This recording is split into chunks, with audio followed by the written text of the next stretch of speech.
On this week's episode, a spoiler review of Glass Onion, a Knives Out mystery. Who done it and was it done right? Jeremy Renner, Hawkeye, is on the mend after getting run over by his snowplow.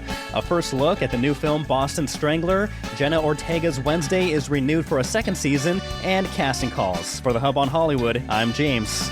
I'm Jamie. Let's solve the mystery of this episode, shall we? We shall.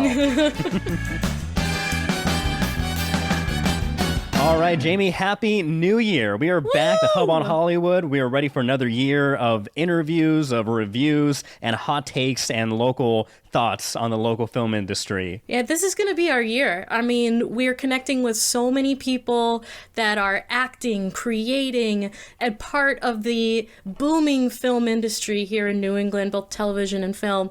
It's been really fun. So a lot more of that in the new year. And we're starting off with, we had just recently talked about I Want to Dance with Somebody that was filmed, predominantly in the Boston area. You and I went to the premiere, which was phenomenal, except for the part where we were way underdressed. But we were warm, and that's all that matters. That's right. They were very cold, those sparkly dresses. They looked good, but we looked warm. Yes. So we had our non-spoiler review at, our last episode at the end of the year. A lot of people commenting on Facebook, so we just want to give them a quick shout out. Lori Ann wrote to us. She says, "Yay, great movie. I was lucky enough to be in the background on it for my first time, made it onto the screen." She says that she's in the audience at the Oprah show, and it was thrilling to do that for the first time, for her to be her first experience on set. She says she's already seen it twice. She's going to see it again. Tim Connolly, who we spoke to, says he just saw it, loved it. That Whitney has an amazing voice, and that, he was very lucky to be in the background as well. We got to speak with him on a previous episode, that he was in the AMA Awards. Other people saying, Kathy Gould saying it was a great movie, never a dull moment, even though it was 2.5 hours, it went by really fast. And Rock Louise saying he hopes that he made the 5-second cut. He played a lot of scenes as an extra in this piece. And that's the way that it goes, as a background extra myself. Like, sometimes you're a part of these amazing scenes that just don't make it. But you know what? It's okay. You got to be there. You got to experience it.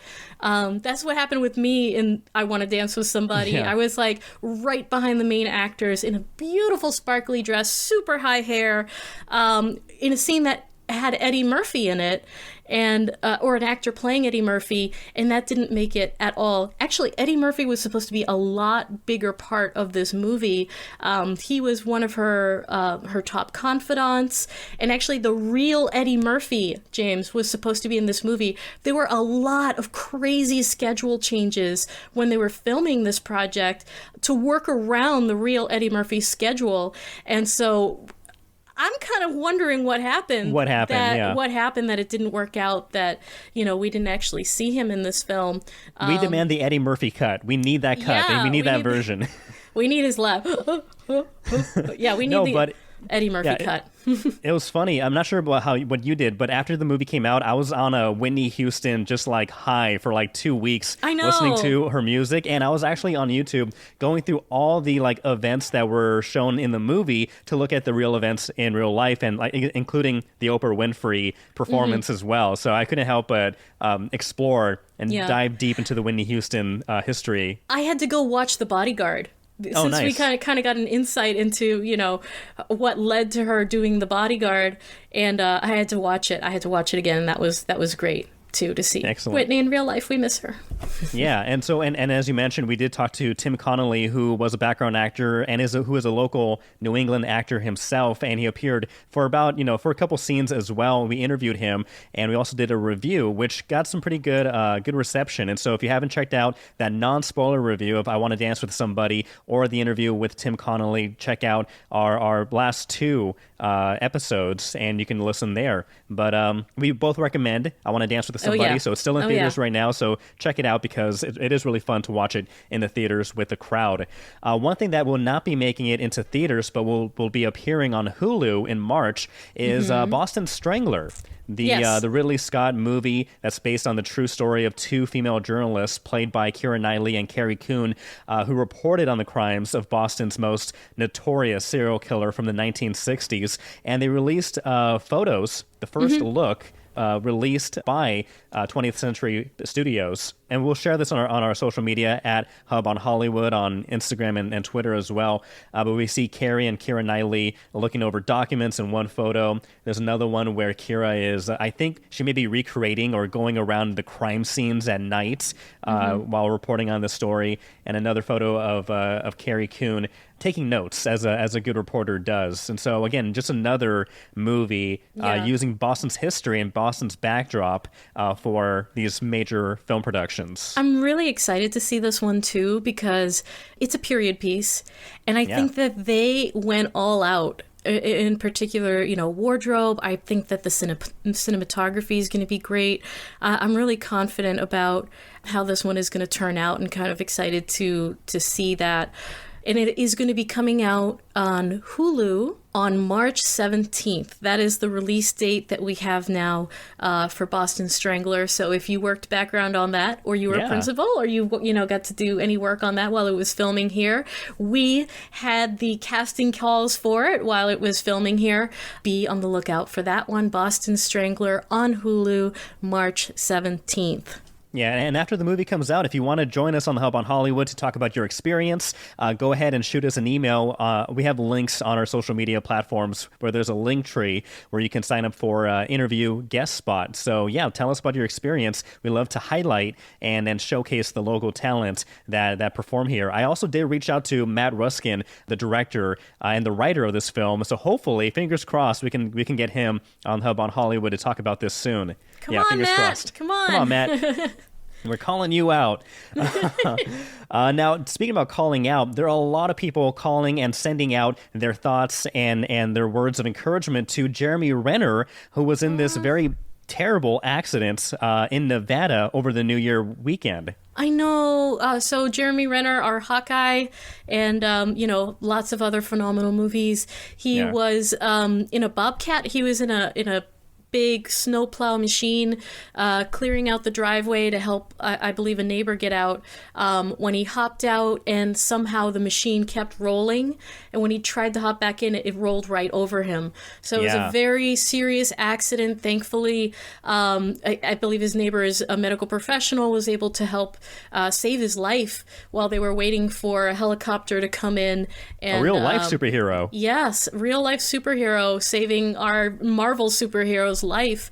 Very extensive injuries, kind of gruesome to read the details, but he's in the ICU.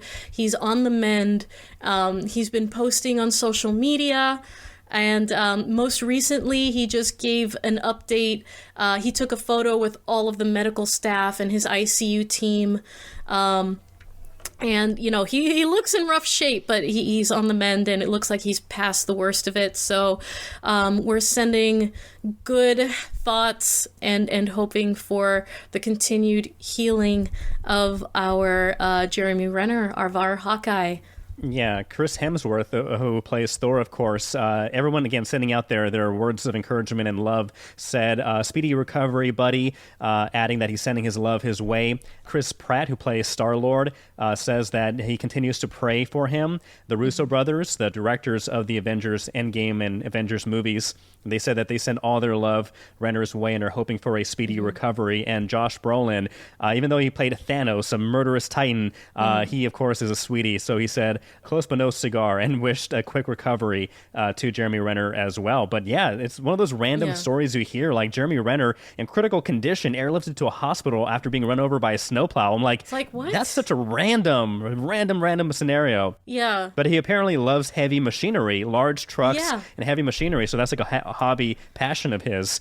So again, sending our thoughts and well wishes towards him. And I love that he's giving credit to the real life superheroes who are working round the clock to save his life. That is wonderful. So it's good to keep that in mind, that heroes are real. Yeah, they don't absolutely. have capes. They might not fly, but they're there for you. So that's absolutely. wonderful. And speaking of being there for you, there's a new movie called Megan. It's about this this real life-like robot who is supposed to be there for somebody, to be their friend. And the movie, filmed by from Universal Studios, came out this weekend and apparently had a pretty good opening Thursday preview, making $3 million, and is expected to make anywhere from $17 to $20 million this weekend. And it's about, like I said, a robot-like robots programmed to be the friend of a recently orphaned young girl. But things, of course, take a bloody turn when Megan becomes super overprotective of her. This is actually getting really good reviews. This is said to be a comedy horror film, and so you don't see too many comedy horror films too often, and especially too often that are getting really good reviews. And so I'm actually looking forward to this one when I have time to go to the theaters once again, hopefully soon. I like how it's spelled Megan with a 3. I wonder what are they gonna do if there's like a Megan franchise, and so there's Megan 2 and then there's a Megan 3. You already used a 3 in the name in the first one, so that's a real head scratcher. Yeah. You know what's a little bit of a head scratcher for me though is that I'm a little bit surprised that Avatar is still in the #1 spot, even though people are, not as happy about the story. You know what? I saw Avatar, and I will say this, that like everyone else is saying, you do get sucked into this world of Pandora once again, because through the visuals, like it really is beautiful. Though unlike Avatar, the first time I saw it, I think I saw Avatar 13 years ago, the first time it came out in theaters, 3 times in theaters, because I was blown away. This time I saw it, and I will admit it is very impressive, though I'm not in a big rush to go see it again. Though, again, I will say it's a good movie. There are people that say, the story isn't that great. Sure, it's not that very deep, but it's a good enough story that makes sense. And so, again, I think the point of this movie is to be sucked into this different world and, make you forget that you're in a movie theater, make you forget everything else that's happening outside of the movie theater. And it does that job well. This is 3 hours and 8 minutes long, but for me personally, it did not feel that way at all. Wow. Well, that's good. So, no, it's still making a lot of money. James Cameron, of course, very, very happy. It's going to be making around $30 to $35 million this weekend, inching up to that $2 billion mark. Breaking records. Right. And they say that that will be the mark of its success if it reaches that $2 billion mark, which, it seems like it's well on pace. Absolutely. And speaking about breaking records, the show that broke Netflix records and was a huge success, Wednesday, starring Jenna Ortega, we just got word that season 2 has been approved, has been given the green light. You saw it. I know that you liked it. You weren't maybe blown away as many other people were, but you did enjoy Jenna Ortega as Wednesday Addams. She was the complete standout. She's enrapturing, I like that whenever word. she is on screen, you can't help but watch her and keep watching her. She's got great presence, and I think she does this character a lot of justice. My only criticisms were like all the other characters. Like I wasn't as connected with them, and in particular the parents, Morticia and Gomez. I wasn't as happy with them, but with Jenna, 100%. So I'm interested to see where the story goes now. I have a theory.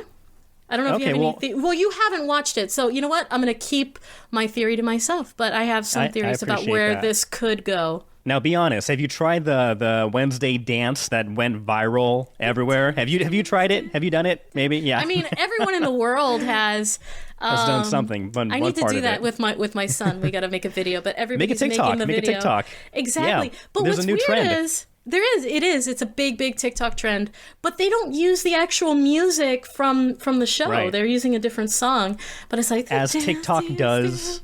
TikTok do that. Oh yeah, but it's great. So we're going to be anxiously waiting for that TikTok, but right now should do it. You and I should do it on the Hub on Hollywood TikTok. I haven't seen it. That's my excuse for not doing it, but you should do it. I think come on. But you've seen the dance, right? Come on. We'll get James to do this. This will take hours of dedication. So we'll see what happens. But no word on when season 2 of Wednesday will be released. Again, no spoilers at this moment. But what we will spoil is Glass Onion, a Knives Out mystery, because I watched it. You've watched it. The world has seemingly watched it, whether it was for the 20 minutes that was on in theaters or the where it is now on Netflix. And I know you have, and you gave your glowing review in our last episode about how much you loved this. I will start off by saying this. I enjoyed watching the movie a lot. I had a very good time watching it. I thought it was funny. I thought it was smart. Though I would not say that it's better than Knives Out at this moment. I will say it's not better than Knives Out, but I did enjoy the ride very, very much. Okay. I mean, I'll give you that. But I think it's to each his own. Right. I felt like it surpassed the original. I just love that it was completely different. It was completely different from the first story. It's not like they were trying to rehash it, but they took this very well fleshed out character, dropped him into the middle of the pandemic, surrounded him by with all of these assholes, essentially, these rich, dumb, and sort of weak charactered people. But I think that everyone was well defined, in who they were, and you've got two movies in one, essentially, which is amazing. So the first hour is what you think is happening, and the second hour is what's actually happening. And yeah, let's go into that. So it starts off. Yeah, go for it. Yeah, so it starts off with these boxes that Edward Norton's character Miles Braun has sent to some of his closest friends and confidants, and the boxes they all know. Apparently, this is like a yearly tradition where Miles Braun invites his friends out to this extravagant getaway of sorts, and of course, like I said, this happens during the pandemic, during COVID time, and so the getaway is on this island. But all these friends, they call each other, they're on the phone, and they all work together to solve this big puzzle box. And so that's when we're introduced to Kate Hudson's character, Birdie, Dave Bautista, who plays Duke, Janelle Monáe, who plays Andy, Catherine Hahn, Claire, Leslie Odom Jr., Lionel, Jessica, and and the rest of the cast. They all get introduced in this section, and it's funny because the characters Birdie, Duke, Lionel, and Claire, they're all working together to solve this puzzle, and then we get introduced to Andy, who just like takes a hammer and just smashes this box open to get to this clue of what the getaway is. But they all ultimately get to this island. Benoit Blanc also has an invitation, and he shows up to this as well, a little bit to the surprise of Miles Braun, who wasn't expecting the world's greatest detective to be appearing at his murder mystery game weekend getaway. But, he goes with it. He appreciates it. And we go from there. And then we start getting into the meeting of the characters. I will say this, that the characters, and again, you kind of made the point of how like they're very shallow, and that could be the done intentionally. I would have liked to have seen a little more character development fleshed out. I think they were very one note, but that may have been done on purpose. One of the funniest things I thought was when they're all meeting to finally start the game, the hunts for the mystery, the killer who kills, quote unquote kills Miles Braun, and then they have to play this game to solve who the fake murderer is. Benoit Blanc immediately solves it in like 5 seconds and says, "Oh, Birdie's the killer in this," and kind of ruins the fun for everybody, especially for Miles. And then it goes into like, okay, I guess we're just gonna have a good time and hang out here. And then when the character Duke unexpectedly passes away, that's when things really start cranking up into a real murder mystery. And so so I will say that I think the standouts of this movie are Daniel Craig and Janelle Monáe. Benoit Blanc, I love that he solved the mystery. I love that, I guess, again, because this happened during pandemic time, that he was like itching for a mystery to solve. Like nobody was out and about, everybody was stuck at home, and so he's in a bathtub basically like the whole time, for a long time apparently he had been, and he was just so bored and was like just wanting to solve anything. So he was excited to be initially invited to this, but then we find out midway through that there is a twist. Yeah, absolutely. So he shows up to this seeming, game that's already in progress, seemingly by accident, and we find out nothing is by accident, because Andy, who is, the estranged, the outcast of the group, the outcast and the estranged partner of Edward Norton's character, the Elon Musk type, which I just love the parallel and the commentary there. Yeah. She's dead. Andy's dead already. And that's not Andy, that's Andy's twin sister Helen. And they're there not to solve whatever this murder mystery game is, but they're there to figure out who killed Andy. And we come to learn that Andy was the brains behind the operation. She was the one who had the initial idea that catapulted Edward's character to the Elon Musk status that he's at right now, and that he stole her intellectual property, and he got everyone on this island to lie on his behalf so that he could take the company away from her. And it ultimately led to him murdering Andy with his Make it own look like a hands. suicide. And make it look like a suicide because she finally found the proof that everything was her idea, and she was killed for that, and her sister knows that she was killed, and she's the one who went to Benoit, and they concocted this plot to have her go impersonate her sister and bring him along as sort of a gag, and trick them so that they could figure out who the real killer is, because only the real killer knows that Andy is actually dead. And so there's so many layers here. It's like an onion.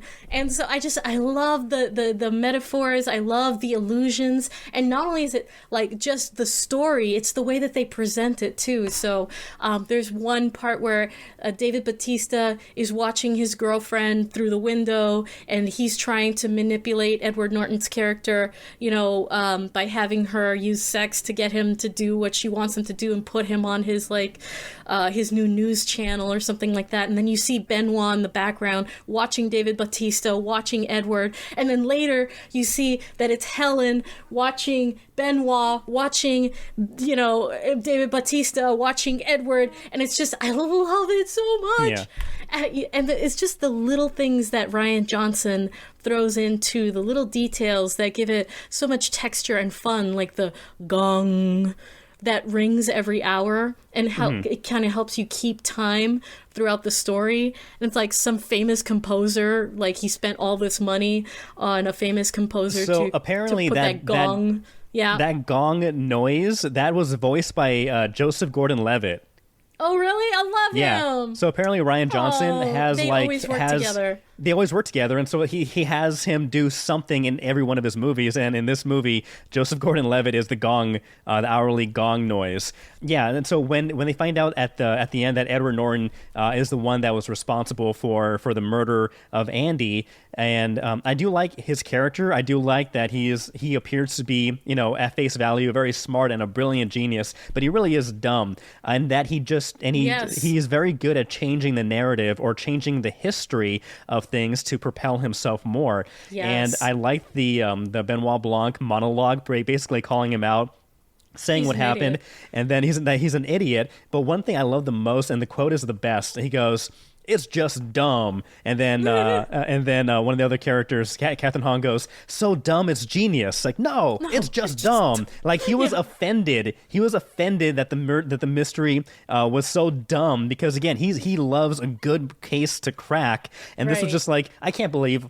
You're just an idiot. You just murdered him, and you murdered Dave Bautista using pineapple juice, like in front of everybody. Like nothing smart about this. And so I thought that was hilarious. Like, no, it's just dumb. Right. And he didn't want to accept, that because that's the easiest, conclusion to make, is that he was responsible for the murder. But it's like, so no, like it's too simple. It's too right. It was an anti-twist. Ooh, I like that word.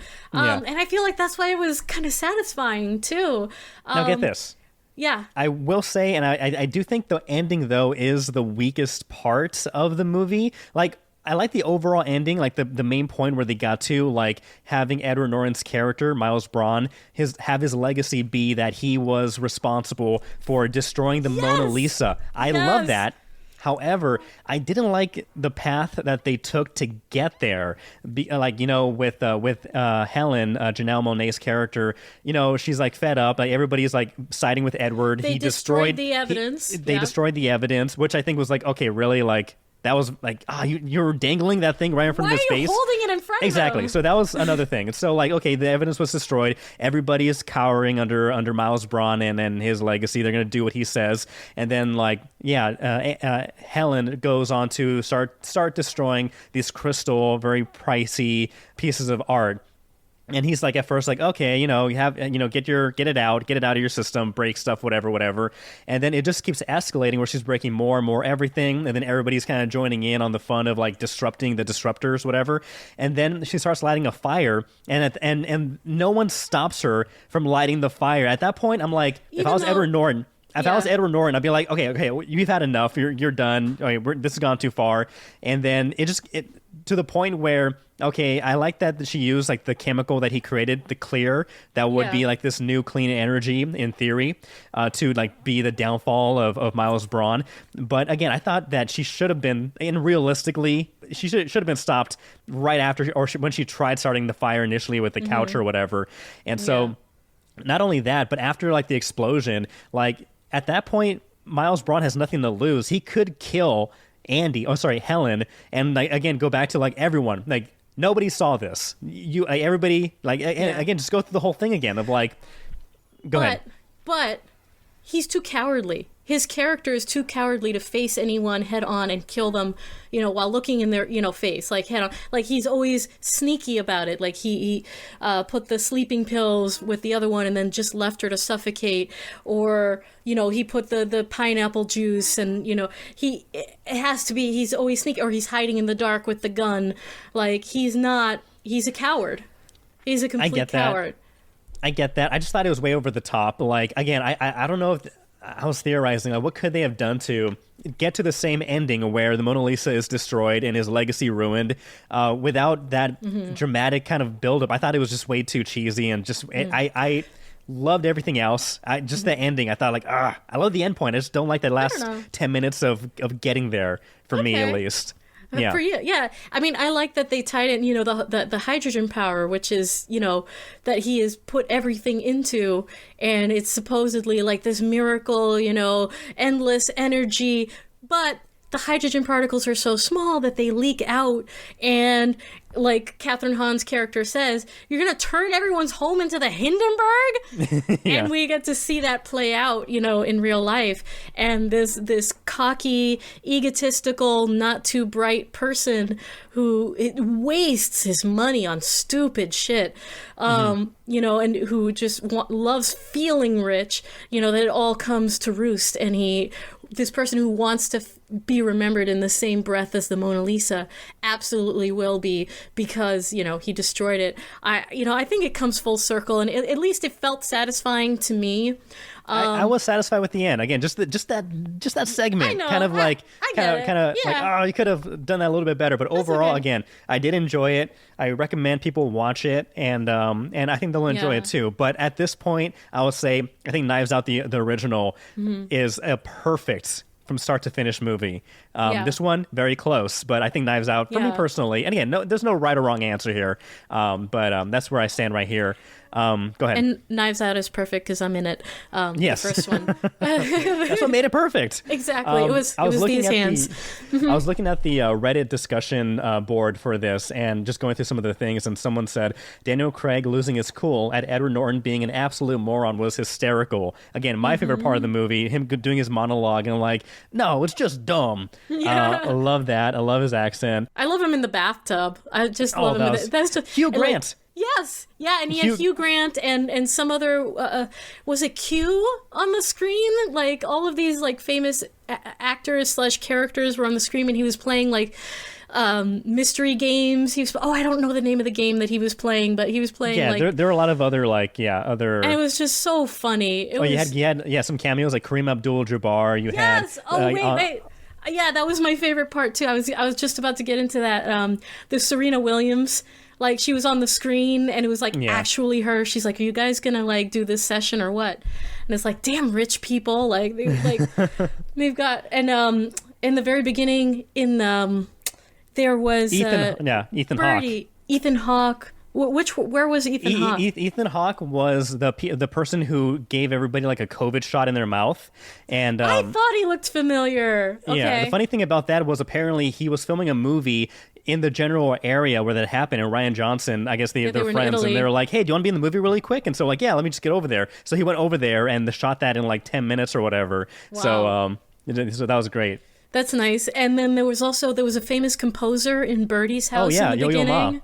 Yo-Yo Ma was there, like, and he just pops in like all casual, like actually that's a this, that, and the other thing. And he's like in her rich people pod where they're having like all of these ridiculous party, and she's like, I'm bored. It was just, I loved it. It was so funny. But not only the cameos, there were a few little Easter egg like references. It was like when they all come together on the dock and David Bautista gets out and he's like, Disruptors, assemble, which is like the Marvel reference because he's also Drax in of Guardians of the Galaxy.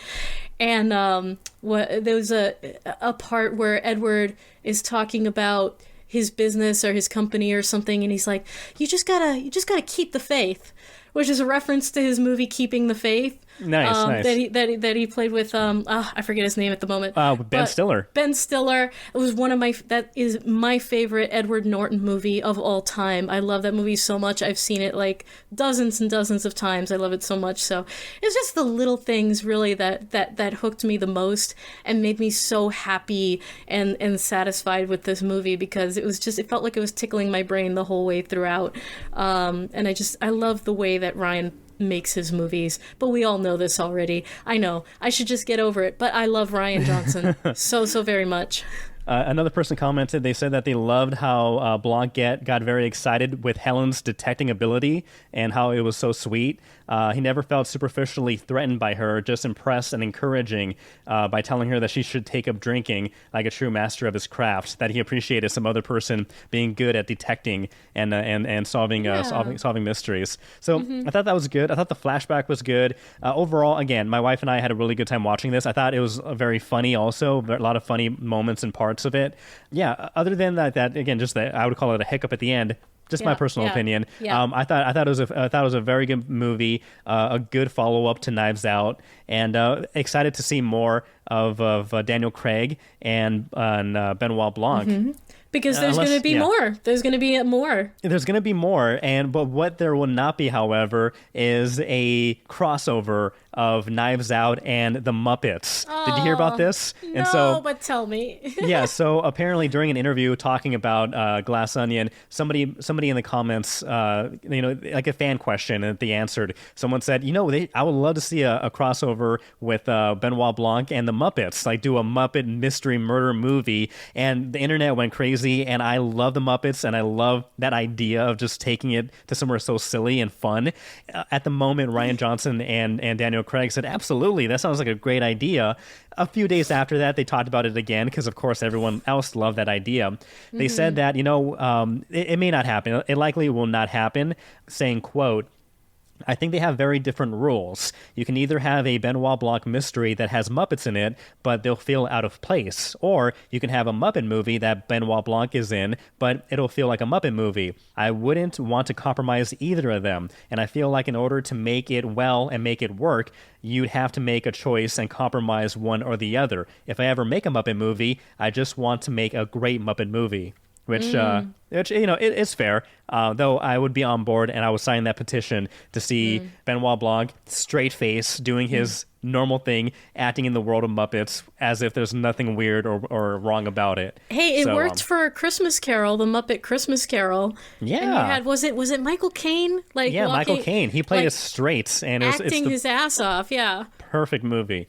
So, let us know what you think. Knives Out has been out for a while, I'm assuming, because we said this was a big spoiler alert, that you have seen Knives Out. Comment down below. Leave your review. Leave your thoughts on this. You can find us on all the social media platforms, on Twitter, Instagram, Facebook, TikTok, at Hub on Hollywood. Give us a like, give us a follow, share your thoughts. If you are watching us on YouTube, please like, please subscribe. Again, comment down below. And if you are listening to us on any of the major podcasting streaming services like Spotify, iHeartRadio, Apple Podcasts, leave us a great review. And thank you so much for listening. But I think we've come to the consensus that Knives Out, Glass Onion is a really good movie. 9 out of 10 shirtless Kylo Rens for me. Yeah, I would give Knives Out, the first one, a 9 out of 10. I would give this one an 8.5 out of 10. I think that's a fair. That's fair. That's definitely number. Fair. Excellent. So Join the conversation. Were you involved in the Boston Strangler film? We'll try to get you on the Hub on Hollywood. Are you excited for a second season of Wednesday? And, again, send your love. Send your love to Jeremy Renner as he makes his recovery in the hospital after that freak accident. But yeah, Jamie, I think that's a wrap. That is a wrap. Yeah, for those who are interested in getting cast in local movies, projects, commercials in New England, stick around after the episode. We do have a few casting calls. But for the Hub on Hollywood, I'm James. I'm Jamie. See you next time. Bye. Are they gone, James? Are they gone? I think they're gone. Yeah, the cool kids are still here, right? The actors. We're still here, so they must be. Yeah. So if you want to be in the next Boston Strangler, the next Spirited, the next, commercial. They make a lot of commercials here also. Lots of TV shows, plenty of opportunities. That's why we're called Hollywood East. That's why we're called the Hub on Hollywood. Here come our casting calls. We're starting to ramp back up after the holidays and the new year. So first of all, Slate Casting, Happy New Year's, says they are looking for dads of teenage girls. They're looking of dads of teenage daughters for an upcoming TV commercial. This is non-union. They're looking for men 40 to 55, African American or Latino, with acting experience preferred. Pays a good amount. So if you are interested, you want to email your name, contact information, headshot and resume, and what city you currently live in to slateselftape4@gmail.com. All right, perfect. And Boston Casting is looking for families of 4 with children 6 months old to 10 years old for commercial work. This is a paid opportunity that shoots on January 14th. So if you are a family with that makeup, submit your contact information, a photo of the family members, names, ages, and where you are located. Send all that information to Boston Casting Submit 5, the number 5, @gmail.com. And in the subject line, put family/your name. Awesome. And there's so many casting companies here, James. There are so many projects that are picking up, starting, ending. Like, it's incredible the number of opportunities that there are in this region. But it has been going up every single year. COVID slowed things down a little bit, but now we're ramping back up again. So there's Boston Casting. They're the biggest one in the region. Sign up with them for free. Get the notifications yourself so that you can spend the day on set and see if you love it. It's, whether you want to do it for one day or a profession, it's good to connect with these companies. So there's Boston Casting, Slate Casting, Kendall Cooper, ADLI. There's so many. So go ahead and start the research and keep listening to the Hub on Hollywood, because we will bring you casting calls every week. But we want you to do it for yourself as well, because we can't wait to see you on set, and then we can have you on the show. Then you and I can hang out on set. I mean, what's not to like? It's a win-win. What's not to like? It's a win-win for everybody. So thank you for sticking around for our casting calls this week. Again, share us with your friends, like us, review us. Hub on Hollywood. We're pretty much everywhere. Go ahead and find us and share the love. Happy New Year. Here's to a great 2023. And James, anything you want to add? No, let's rock and roll and make another great year of contents, of reviews, interviews, and movie breakdowns. That's right. That's what we're here for. We'll see you then, guys. Bye. Bye.